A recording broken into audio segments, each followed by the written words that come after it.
The Bloody Society podcast presents The Vampire Show. On this episode, the Viking Lord and his Venetian princess of the blood.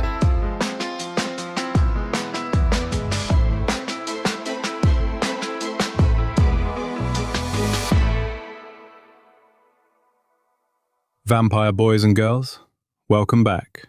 We are live tonight. Properly live, which means anything can happen. Which I say every week and mean approximately 40% of the time. Tonight, I mean it 100%. Tonight we had a plan, a topic we have been building toward for several episodes. Forbidden magic, what witches will not touch, and why. The boundaries that exist not because of law, but because of consequence. We were going to spend this episode on that. Were.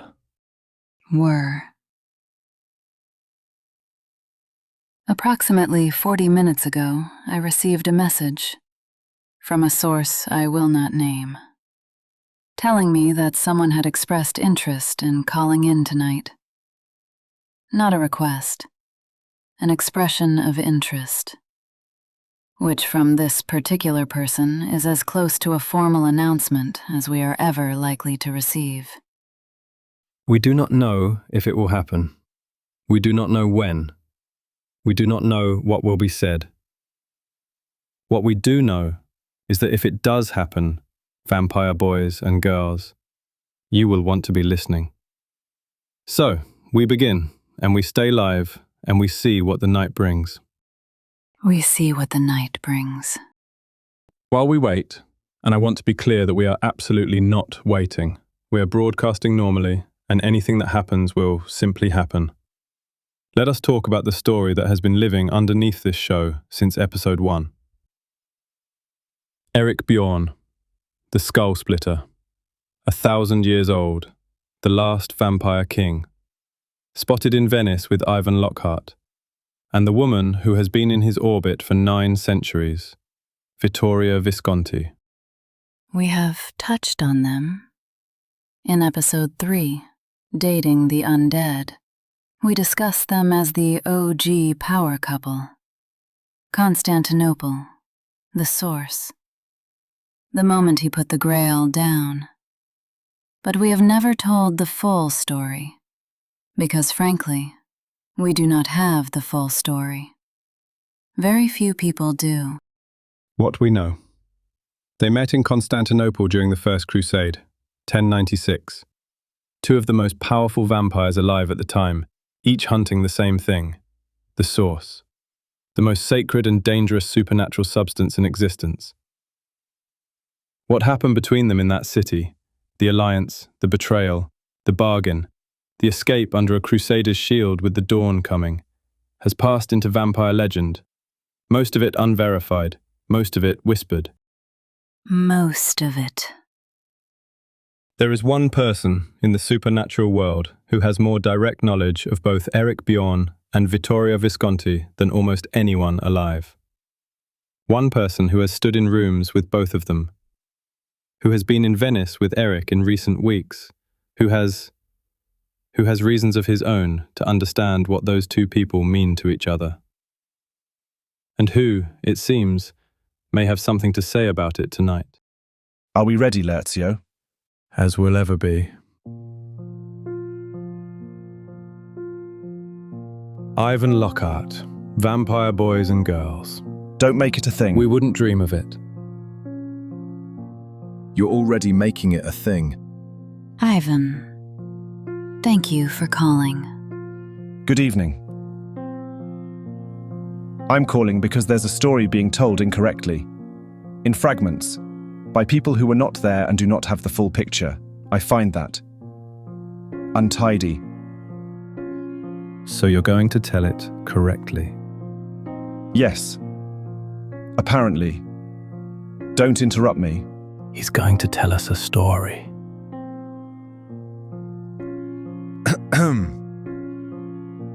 This isn't a bedtime story.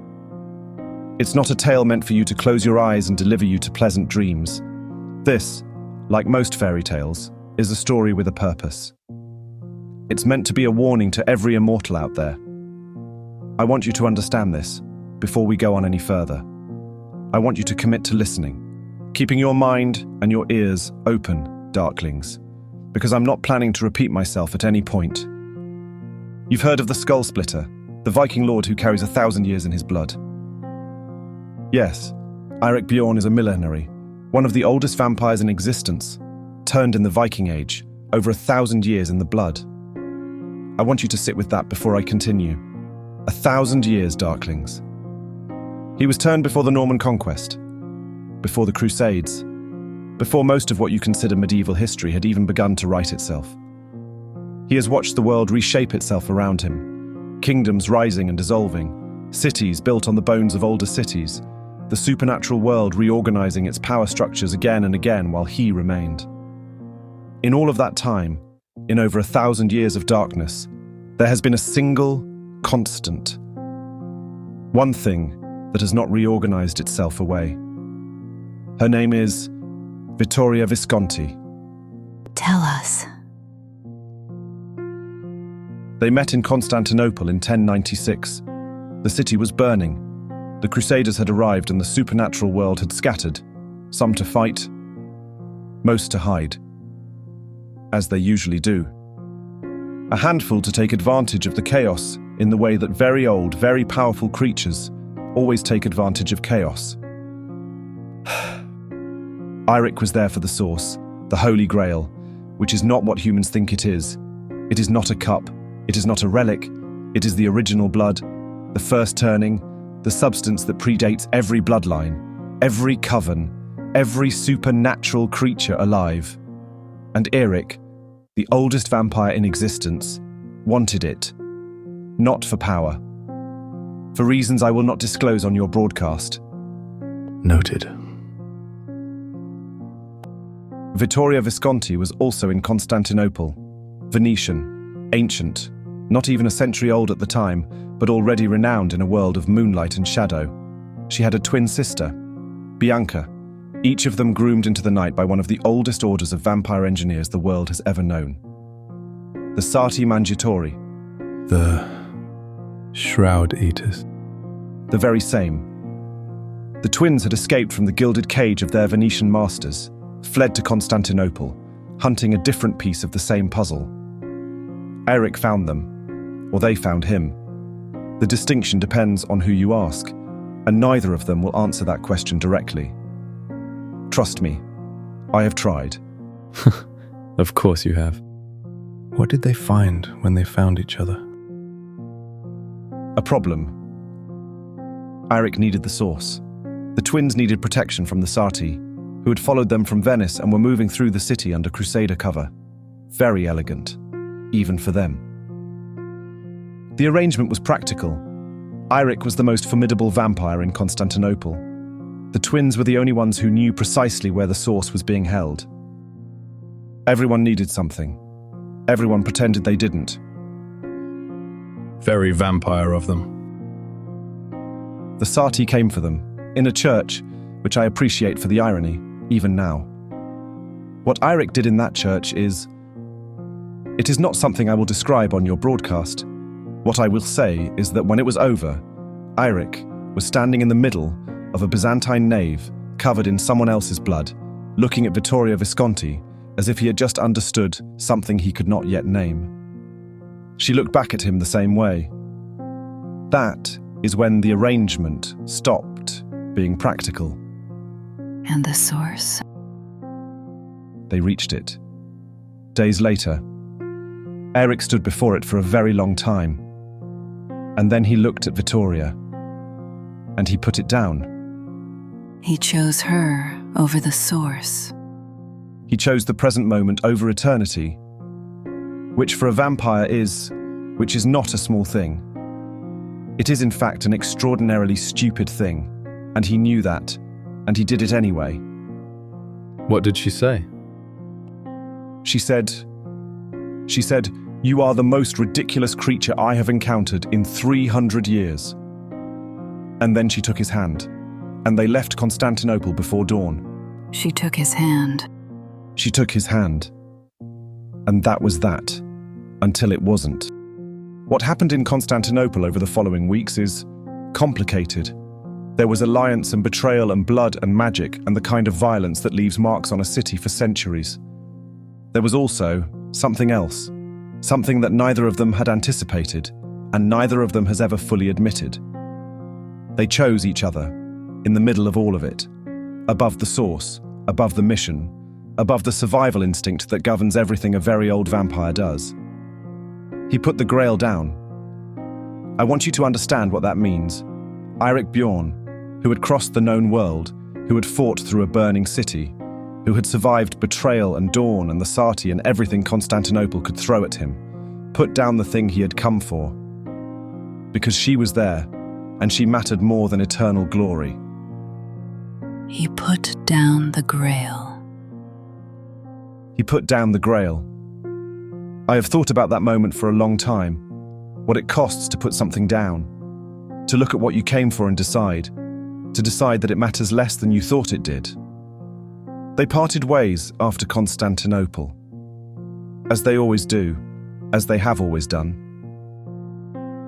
Tell us one of the times they found each other again, if you know one. I know several. Venice, 1499. The city was at war with the Ottomans and losing badly. The supernatural community had fractured along the same lines as the mortal one, old alliances dissolving, new dangers emerging from the east. Vittoria had been in Venice for decades by then. It was her city, had been for centuries. She knew every canal, every shadow, every palazzo that had a room in it where something supernatural had once happened. Eirik arrived without warning, as he always does. She did not speak to him for 3 days. On the 4th day, she showed him the city from the roof of her palazzo at dawn, which for two vampires is an act of extraordinary trust, standing that close to the light. They had 6 months together before something drove them apart again. I do not know what it was. Neither of them has told me. Which means it was significant. And after that? Paris, 1789. I will not elaborate. The timing should tell you enough about the conditions. London, 1888. That one I know more about. I was there, not with them, nearby. The city was. It was a particular kind of dark that year, even for us. They were together for almost 2 years that time, the longest I am aware of. When it ended, Vittoria left for Florence. Eirik went north. Scandinavia, I assume, though nobody confirmed it. They did not see each other again for 60 years. 60 years. 60 years. Which for immortals is. It is not nothing. 60 years is long enough to change who you are. Long enough to become someone the other person would have to learn again from the beginning. I think that is part of what keeps them returning. Every time they find each other, they are both slightly different. The waltz is the same. The dancers have changed. There is something compelling about that. In theory. In theory. In theory. Moving on. 9 centuries of finding each other and losing each other and choosing distance and then closing it again. A waltz in a room that keeps changing around them while they remain constant. I have watched them at a distance. I know what they are to each other. I suspect they know it too, the way very old things know truths they have stopped trying to name. And Venice. Now. The two of them together. What does that mean, Ivan? It means something is happening that requires Eirik Bjorn to come out of the shadows, which has happened exactly twice in recorded supernatural history. Constantinople was the first time. This is the second. What is happening in Venice, Ivan? That is not why I called. I called to tell you about Eirik and Vittoria, not about Venice. Will you be all right? That is an extraordinarily presumptuous question. I know. I am working on it. This city, it haunts me like no other place has done before. Don't read into that. We won't. Tell your listeners, Darklings. The story of Eirik Bjorn and Vittoria Visconti is not finished. It has never been finished. 9 centuries, and it has never once been finished. Death and disaster follow those two whenever their paths cross. That is either the greatest love story the supernatural world has ever produced, or its greatest tragedy. I have stopped trying to decide which. Vampire boys and girls. Ivan Lockhart just called into our show, Uninvited, to tell us a love story. I need a moment.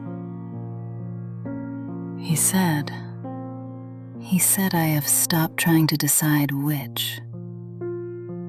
Ivan Lockhart, who does not admit to uncertainty about anything, who has maintained the same sardonic composure for 3 centuries. He said that. He did. And he said Venice will tell its own story, in its own time. Vampire boys and girls, I do not know what is coming. I do not think any of us do. But whatever is happening in that city, whatever has drawn Eirik Bjorn out of the shadows for only the 2nd time in recorded history, it is significant enough that Ivan Lockhart called a vampire podcast in the middle of the night to make sure we understood the significance of it. That is all I need to know. We had a plan for tonight. Forbidden magic.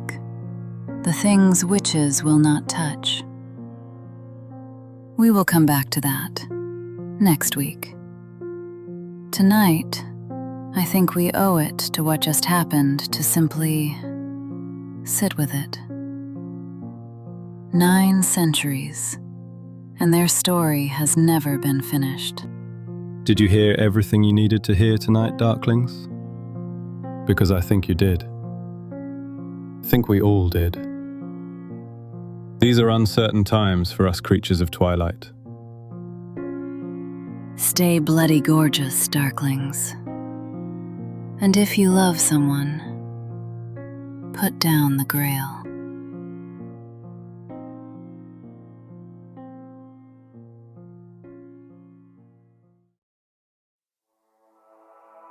This is Laesio, your favorite vampire streamer, signing off. And this is Scarlet, spoiled brat vampire extraordinaire. You're listening to the Bloody Society podcast, transmitting for you live, kind of, from our private studio in the dark corner of the interweb. Don't miss our weekly episodes. Until next time, stay bloody gorgeous, darlings.